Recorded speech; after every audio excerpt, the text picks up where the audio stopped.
CTV News at 6 with Hudson Mack. Good evening. We begin this hour at the legislature, where the province has given up on reaching an agreement with BC teachers and is now at work drafting back-to-work legislation. A report today from the Labour Ministry says a negotiated settlement with teachers is unlikely at best, despite 75 face-to-face meetings over nearly a year.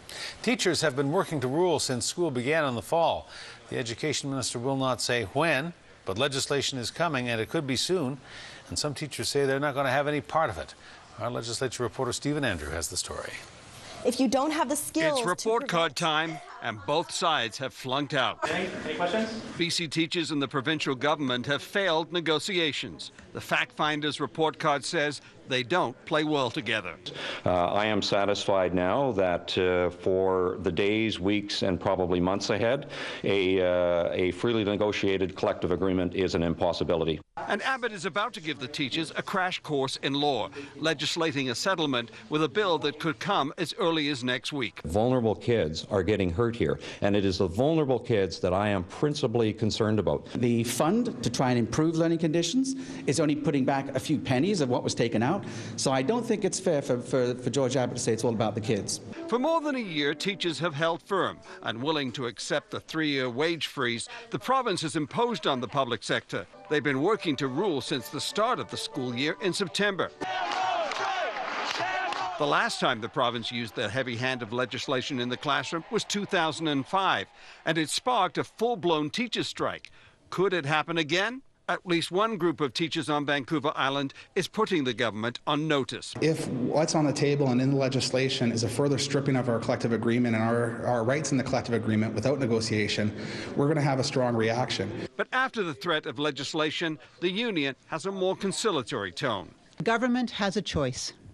They can use bullying legislation and make matters worse, or they can reach out a hand to the teachers of the province and help.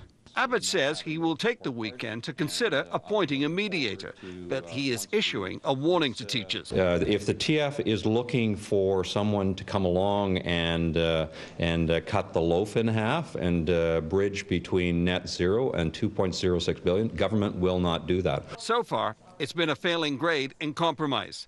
Next, a lesson in history and whether it repeats itself in BC's public schools.